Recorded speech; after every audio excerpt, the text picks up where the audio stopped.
अभी अधिवक्ता ताराकांत राय जिससे बात कर रहा हूं, जो स्वर्गीय रमई राम के खास नज़दीकी थे। ये उनके साथ पर्सनल पीए के रूप में भी लंबे समय तक कार्य किए और इन्हें रमई राम तहे दिल से मानते थे। वकील साहब, मैं जानना चाह रहा हूं कि आप रमई राम के खास नज़दीकी थे, उनका बोचहां क्षेत्र में इतना लोकप्रियता क्यों था और ये लंबे समय तक राजनीति में रहे?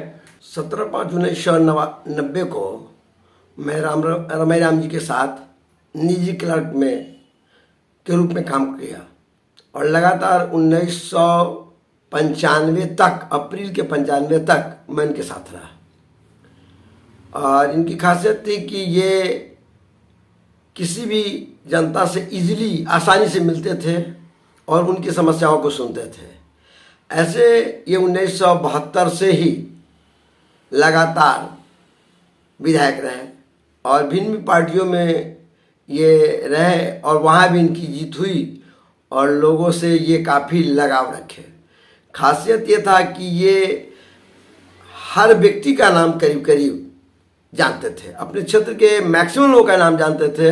जो एक बार या दो बार ही मिल जाता था तो उसका नाम ही जानते। ये इनका बहुत बड़ा खूबी था, एक खासियत था, जिसके कारण इनको काफ़ी लोग मानते भी थे कि हमारे नाम से जान रहे हैं। और दूसरी ये थी कि ये किसी का कार्य आता था उसको जल्द से जल्द डिस्पोजल करने के लिए तत्पर रहते थे। अगर किसी का काम फ़ोन से होने वाला है तो तुरंत फ़ोन हम लोग को बोलते थे लगाइए, तुरंत लगा करके एसपी डीएम साहब से तुरंत बात कराते थे और उसका डिस्पोजल कराने के लिए आदेश करते थे डीएम एसपी साहब को। और दूसरी बात यह है कि ये जब भी कभी क्षेत्र में जाते थे और इनवाइट नहीं भी कोई कर सका भूलवश, तो ये बिना कहे भी उनके दरवाजे जाके खाना पीना खाना, जो सामाजिक बात है उससे मिलना जुलना, इनका कार्यक्रम रहता था। टूट गया है, पब्लिक बोला कि नहीं बिजली का खंभा टूट गया है, तो ये तुरंत उनको बुलवा करके इस काम को क्या करते थे। और सबसे बड़ा खासियत ये इनमें था कि इनको याद बहुत रहती थी बात, कौन फाइल कहाँ है इनको याद रहता था।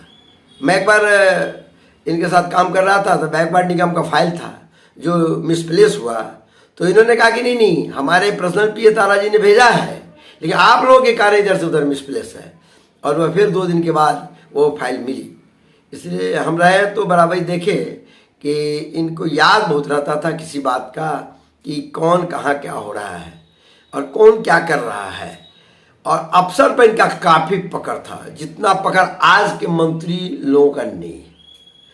ये रात्रि के 1 बजे रात में जब इनको अध्यक्ष बनाया गया तो मैं ही टाइप किया था सब चीज़ और मेरे द्वारा ही सभी पेपरों में प्रकाशन के लिए भेजा गया था। और ये उस पद पर काफ़ी अच्छे ढंग से निभाते रहे। उसमें जितने भी कार्यकर्ता या पद पर जो लोग थे उसको काफ़ी सम्मान करते थे। समय समय पर इनके बेली रोड 12 में भोज होता था जिसमें सभी कार्यकर्ताओं को बुलाते थे और काफ़ी अच्छे ढंग से भोज भात खिलाते थे। साल में 2, 4, 5 अवश्य होता था जिसमें माननीय लालू प्रसाद जी भी आते थे, अन्य भी आते हैं, अन्य लोग भी आते थे। वर्तमान मुख्यमंत्री जी भी वहाँ आते थे और अपना विचार व्यक्त करते थे। और भी इनमें विशेष गुण सब था कि ये किसी के कार्य के लिए विशेष बात गाड़ी घोड़ा का इंतजार नहीं करते थे। पैदल भी चल दिए, शहर में आए, उसका रिक्शा पर भी बैठ करके डीएम एसपी साहब से मिलते थे। कहीं इनको जाने में हिचक नहीं होती थी। सबसे ये सब गुण इनमें था। और ये अपने ज़माने में ही 90 में ही मुझे याद है कि 90 में इन्होंने एक अम्बेडकर सेना का निर्माण किया था और जिसमें राष्ट्रीय अध्यक्ष वो खुद बने और अपने अनुसूचित जाति के ही लोगों को उन्होंने पद पर रखा और अनुसूचित जाति का विकास कैसे हो उन्होंने हर संभव प्रयास किया। इसके लिए हमको याद है कि शायद इसकी एक पत्रिका भी निकली थी अम्बेडकर सेना के नाम पर, जिसका प्रकाशन उनके माध्यम से हुआ था। बहुत सारे पॉलिटिकल लोग होते हैं जो आतंकवाद से मतलब रखते हैं, बहुत सारा मैंने इस ऐसे लोग से रखते हैं जिससे राजनीति फायदा उठा ले, ये इनको कोई वास्ता नहीं था। अच्छा, ऐसा है कि मुख्यमंत्री जो आज वे वर्तमान में नीतीश कुमार जी हैं, तो इनका भी रमई राम जी से अच्छा तालमेल था और ये रमई राम जी से अक्सर कई बिंदुओं पर बात विचार करते थे। आप वहां थे, तो जरा इस संबंध में कुछ बताएं। मैं था जिस वक्त, उस वक्त भी माननीय मुख्यमंत्री जो वर्तमान में हैं वो एमपी थे उस समय दिल्ली में, और आया करते थे तो बेलूर 12 नंबर में मिलते थे, रमई राम साहब के चैम्बर में जाते थे, वहाँ पॉलिटिकल बात करते थे और एक दूसरे से काफ़ी अच्छा संबंध था।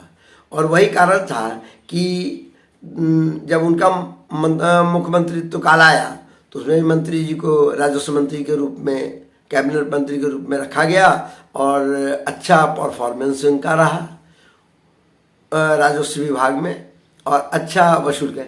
इन्होंने एक बहुत अच्छा काम किया था, जो अगर किसी का घर पीछे है, आगे ज़मीन है किसी का, तो उन्होंने ये किया था कि नहीं साहब, उनको पीछे वाले को जाने के लिए रोड की व्यवस्था होनी चाहिए। हालांकि इस पर कानून भी है कि अगर किसी ओर से आने जाने की व्यवस्था नहीं है तो उसे रोड मिलना चाहिए।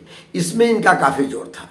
चलिए, और आपका क्या परिचय हुआ, जरा सब बताएं। मेरा नाम ताराकांत राय, मैं अभी सिविल कोर्ट मुजफ्फरपुर में अधिवक्ता के रूप में कार्यरत हूँ। तमाम लेटेस्ट खबरों को सबसे पहले देखने के लिए सब्सक्राइब करें डिजिटल न्यूज़ 20।